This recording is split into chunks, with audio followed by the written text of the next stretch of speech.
Hello and welcome to another modelling video. This is Alan from the McConnell at YouTube with another Q&A session. Last week I asked you to give me a few questions and here I have them. So we'll just get straight into them. My throat isn't the best, cold weather, maybe a cold, maybe an infection, so please bear with me. XX Beyblade Master XX. Would you recommend Ammo by MIG?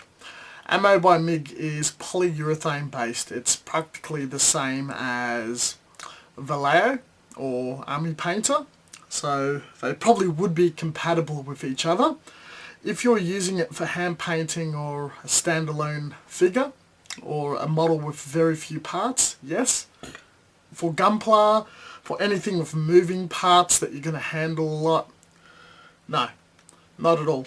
The colours are very nice and they apply very well. Airbrushing wise, they do need to be thinned and they don't cross-contaminate well and can turn into jelly. Their biggest downside is adhesion. They do not stick to surfaces too well if you're using a lacquer primer or their in-house primer. So please consider that. Maybe buy a bottle and try it. Ammo by MIG seems to be more of a specialist in military colours, so they try to get all of the aircraft, tank, figure colours absolutely right. Teos. If I thin Tamiya acrylic with lacquer thinner, do I need a respirator? You do. You're generally making that acrylic base into a lacquer base, so you're spraying lacquer fumes into the air. It is a bit of a carcinogen. According to the MSDS, it does have effects on your nervous system as well as your respiratory system. It would be highly appropriate to do it outside or wear a respirator because the dangerous part is more so the thinner carrying it than the base of the paint. How do SMS candy finishes compare to Alclad? Alclad tends to be more enamel based. It's very slow drying. SMS is all lacquer based. It has less chance of reacting badly. It dries a bit quicker, so you generally want to use a leveling thinner. SMS carries a leveling thinner. Automotive shops have a slow drying thinner, as well as Mr. Hobby has their leveling thinner. So if you slow down the drying time, you add a bit more thinner, it works absolutely well. Do some test piece to get a bear guy or a spoon, spray on your super silver or Alclad chrome, spray on a bit of your clear, and it should come out absolutely beautifully. But generally, I've seen the finish of both of them. I've used Alclad, it looks wonderful. I've seen Scott use the SMS stuff. I haven't quite tested it yet. Looks very beautiful straight out of the airbrush. I would probably go for the SMS due to it being a lot cheaper. I'm sorry I can't pronounce your name, buddy. It's in Cyrillic writing. Let's talk about priming. I do love to talk about priming. Doesn't matter if the primer below is lacquer. Mr. Finishing Surfacer, when I am to apply acrylic paint like Games Workshop, does it overall matter what is the paint below? Generally not. It's preferred to use lacquer paint below. Once you use lacquer paint below, it's dried and hardened. You can put anything on top of it, and because of how strong it is adhering to the surface and how it has a bit of a rough texture, anything from Games Workshop, Vallejo, any type of paint, lacquer, enamel, acrylic can sit on top of lacquer. You won't have any problems, so by all means, Mr. Finishing Surfacer is an appropriate lacquer based primer for your Citadel or any other type of acrylic by Games Workshop. Lon242, a long time supporter of the channel, sorry about my throat. 1. Do you have any tips on repairing small fragile parts on military vehicles such as handlebars, ladder steps and hook points? Do you know of any aftermarket spare part kits that include these parts? Repairing them. If they break, and you can glue them in exactly back in place, tweezers, and Tamir extra thin quick type cement. If you put the two parts together, wiggle some cement in between, it will just attach on and start to glue. Get a bit of super glue onto a toothpick and rub it around the seam. That should strengthen it significantly. Generally, with if you've broken it off and lost it, for your really thin bits such as handles and ladder steps and whatnot, very fine wire under a mil thick. If you drill a hole for the step or a hole where that bit of metal needs to stick out, stick the wire in, bend it correctly to shape, super glue on top of it. That should do. Staples make really good steps. If you can buy the smaller than standard staples from a one of those places you buy business supplies and paper and all that sort of stuff. The word's not coming to me. Staples are very, very good. I could also do handlebars. That's pretty good, as well as wire. And hooks. You can pretty much roll a hook out of wire as well. So just have a bit of a play with wire. I reckon 0.7 mil is a really, really good thickness. Get an appropriate pin vise and away you go. Brass is nice and soft and it's very easy to bend. It's a lot easier to handle than steel. Though stainless is also pretty easy to handle as well. 2. I remember you mentioning use of an ultrasonic cleaner for cleaning out an airbrush. What cleaning solvent do you suggest? Any other precautions one should take with an ultrasonic cleaner? Not many. Chances are your washers will disintegrate and fall out. You'll need to replace the washers in your airbrush over time. You'll quickly find out what washers are important and what's not.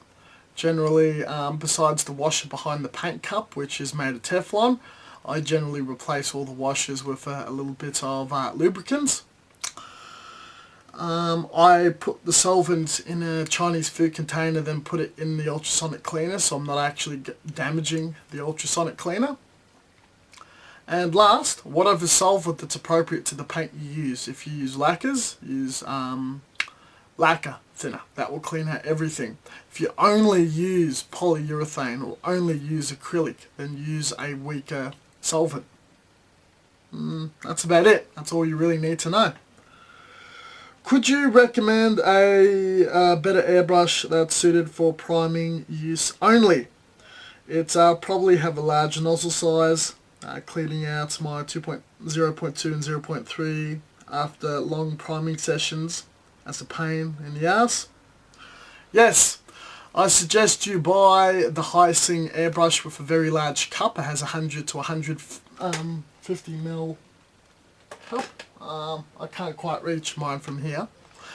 Swap the needle and nozzle for a 0.5. 0.5 is really good for primer use, and you should be fine. You don't actually have to buy a special or a fancy or an expensive airbrush.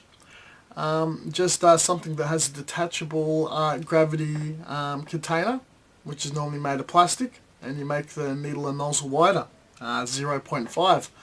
A lot of that can be bought from eBay. If you live in Australia, my little hobby shop can help you with that. And yeah, it's very, very straightforward. Realistically, if you just change the needle and nozzle in your existing airbrush to a 0.5, that would also be good if you're a bit short on an airbrush. One of my Honing Your Airbrush Skills videos does utilise and show off that rig of an airbrush, so hunt that down. If you can't find it, let me know and I'll send you the link on. Thanks, and keep up the great content. Good to know the whole YouTube thing isn't slowing down for you. Not at all, purely a hobby. I don't rely to live off it, so I can keep going as long as I want, and that's the beautiful thing about YouTube. Next, acrylic versus enamel paint for detail painting. Both is really good. It depends on what you have in stock. If you don't have any in stock, I used to be partial and enjoyed enamel a lot more. It was slower to dry, a lot easier to control. Though straight Tamiya or Mr. Hobby acrylic with a fine point brush and filling in little detailed areas or drawing lines also works very, very well. If you make a mistake with the acrylic with a very light solvent, it's a lot quicker and a lot easier to remove. So if you're prone to making mistakes, acrylic, as soon as you apply and it's bad, you wipe off. If you want something to self-level, look flatter and a little more vibrant, a little more easy to apply, the enamel. But if you make a mistake, it's probably best to let it dry and then repaint over where you made the error. But if you already have paint in stock, utilize that. Grounded Phoenix. Hey Alan, as someone trying to start painting and customizing my gunpla, I have a few questions that I hope you can help with. 1. What is your process when deciding on colour schemes for a kit? As I'm building the kit, I look at the box art, I start to think. And the first thing I normally think of is just swapping the colours that's already broken down. So since Gundams have a very good colour breakdown and colour separation, each colour is sorted out by its runners. So I generally group those colours by the runners, and they're sorted in sections or bags that are going to be painted in the same colour or a different colour.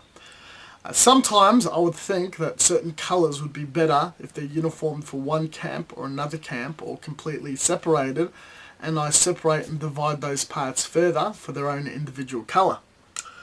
They are later put onto pegs and sprayed.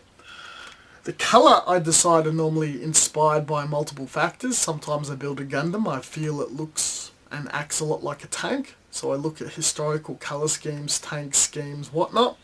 The bulk of paints I also have are inspired and paint chipped based off existing tanks, as well as colours I've historically used in the past and really, really enjoyed. So that's generally the process, and but of late I've been doing a lot of out-of-box schemes, and I change the tones slightly. That suits my paint stock and also my general style and preference of liking things a bit darker than they are portrayed off the box art or the recommended colour schemes. So when you're pulling your Gundam apart after doing the test fit, keep it grouped in what colour each plastic is, and then from there you can start mixing and matching and using your imagination. If you need a bit of a guide and you need something so you can copy off, downloading line art and colouring in the line art to see what it looks like from your imagination is acceptable. A lot of modelers do that, and it's a guide that also helps them. I will be hand brushing with Tamiya enamels. How long do you suggest to leave a coat dry, and what options do I have for cleaning my brush when switching colours? Enamel is very, very slow. It may skin and seem to be dried in a matter of hours, but it remains in a putty state, and if you touch it, it leaves a fingerprint. So that can chemically harden over days. Generally, I find about 2 days to work, 3 days just in case before I touch it. So I'll do a layer, and I will allow a day or a day and so for that to dry. I might put another coat or two. Once the final coat is done, I will not touch it for more than 3 days. So when I do handle it, there will be no fingerprints, especially if you're doing a gloss scheme. It does seem like it takes a very long time, but the fact that it self-levels and it's going to be a lot flatter due to its slow drying time, the finish will be worthwhile. This is where having multiple projects on the go is a good idea. For cleaning your brush, just have a jar of turpentine or white spirits and just clean with that. It's very, very cheap, bought from hardware stores and whatnot. How long should I wait before masking and painting patterns, designs on top of the initial base colour? For enamel, as long as humanly possible, a little beyond the 3 days because you don't want to leave any residue or lift the paint up. Masking with enamels can be a bit tricky. Just make sure that when you open the jar, mix thoroughly, shake thoroughly, so the binder and the hardeners and thinners and all that sufficiently mix. If it doesn't mix and there's not enough hardener or thinner, the paint can remain tacky or sticky, and that can be a problem for masking. If the surface does appear to be slightly tacky after 3 days, do not panic. Apply a clear coat, and that clear coat will dry it and harden really strong and dry, no tack, and then you can mask off that. Just get some lacquer clear coat, spray that on top of your enamel, and the enamel shouldn't really react if it's applied really thinly and you're using Tamiya enamels. Have plenty of other questions, but do not want to overload you. Haha, thank you in advance. Feel free to drop any questions you like in the comment section, and as soon as I get around to it, I'm happy to give you an answer. Next month we'll do another session as well. Scrolling up, a cyber new type. Can you explain the difference between Mr. Surfacer and Mr. Primer Surfacer and Mr. Finishing Surfacer? Mr. Primer Surfacer, well, pretty much the Mr. Surfacers is your lacquer paint, and lacquer paint already etches onto a surface very well, and it's quite bitey. And the surfaces have a bit of microfiller mixed in, so it fills any scratches and whatnot. Even Mr. Finishing Surfacer 1500, it reacts like a paint, but there is the tiniest trace of microfiller. Normal Mr. Surfacer can have quite a thick microfiller. Mr. Primer has more etching solutions into it. Mr. Primer is appropriate to use over metal models or models with metal bits, resin, all that sort of stuff. So it has what's known as an etching solution, and you spray that over anything that's not styrene. If it's just styrene, then you can just use Mr. Surfacer. Mr. Finishing Surfacer is what you would use on a kit that has no seam lines, no imperfections. You're building a Bandai Star Wars kit, or a anything by Fine Molds. Something that's a high-tech kit. It's very detailed. Anything with microfiller will wipe out the really fine detail. It snaps and glues together perfectly. There's no imperfections. It's a perfect model built. Mr. Finishing Surfacer 1200 or 1500 will be good enough. You're building an old kit from the 70s. There's nasty seam lines. There's imperfections. You want to spray some surfacer down, see where's the mistakes, putty it further, sand it, and spray more Mr. Surfacer. You're more inclined to use Mr. Surfacer 1000 or Mr. Surfacer 500, and any sanding errors from your sandpaper or a nick with a knife or a gouge or whatever will be likely to be filled, and this is on styrene. When you are building a metal kit, a Cast Games Workshop metal kit, a vinyl kit, a resin kit, anything that has an unusual surface, a PVC kit, sometimes those surfaces are a little hard to etch to.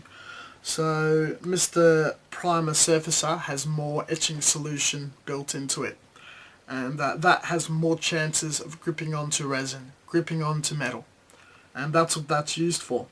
So if you build a lot of multimedia kits, you buy a dragon kit, that's a tank, and it's got a few resin bits, it's got some photo etch bits, it's got styrene, you'll use Mr. Primer.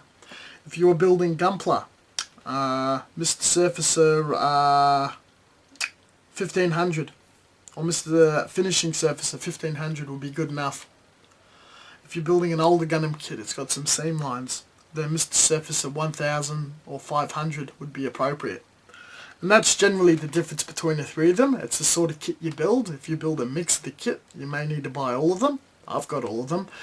If you are only building multimedia kits of lots of metal, or if you're only building resin, or if you're only building styrene, they're your options.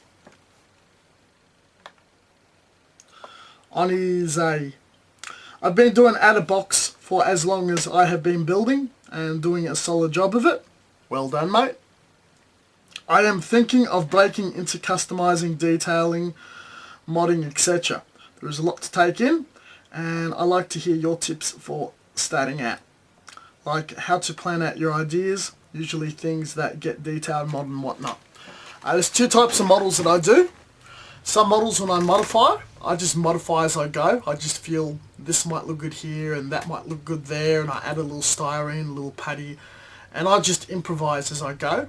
Other projects, I have an end dream or an end idea, and what I generally do is draw a picture of what I want.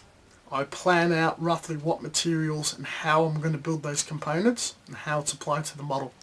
So sometimes, for example, my current Gunpla Builders World Cup entry, I'm building an existing Gundam from a different kit, and I'm modding that kit heavily to look like a model or a mobile suit that does not exist in the model line. And I've been planning, drawing everything out and scratch building the components appropriately. Starting out for your first model, I suggest just freestyling it, just inspiration, whatever hits you. Start building your model. You feel a little styrene or a part swap or something just works there. Have a go at it. To get inspiration to do modifications and swapping parts, I suggest following a lot of work in progresses of other people that scratch, build and modify their kits. Watch videos of people doing that. If you can get your hands on some old forums and have a look at threads of older, very well-known, well-off modelers, you can get some great tips. Unfortunately, with this day and age of Facebook, those sort of things are a lot harder to find. The work in progress section of my Facebook account can also find a lot of places that I've done such modifications, as well as some of my other older Gundam model builds. They may be worthwhile revisiting in video form. And once you've got an idea of how other people modify kits, and it just makes sense to do it in a certain way to you, have a go at it. Build a very basic kit. Make some changes with putty and styrene, see how you go, prime it, paint it up, and improve from there. If you're not 100% convinced, or you're not confident enough, buy a bear guy and modify that bear guy to be something else. Because if you ruin it, or you feel you're not happy with it, it's a $5–10 kit, so that's not a big deal. Be playful, be creative, and just go crazy, see what happens, and steadily improve and be a bit more daring with every build. There's really no way of making a mistake or approaching it incorrectly. Gunpla fixation. I got this mate named Alan B that likes to masturbate. Would you rate my mate's masturbating out of 8 of 8? Cheers, mate. I've also got a mate named Jimbo, and he talks a lot of shit. And I would rate his shit talking a clear 9 out of 8. But I hear that he's really into a mean sandwich and everything is sexual. I hope you've enjoyed that and have a good fat mate. Thank you very much for watching this Q&A session. Sorry about my voice. I hope you have enjoyed it. We will definitely do another session in 1 month's time. Catch you guys later. I'll put resources in the description below. And yeah, chill out and have a good day. Catch you guys later.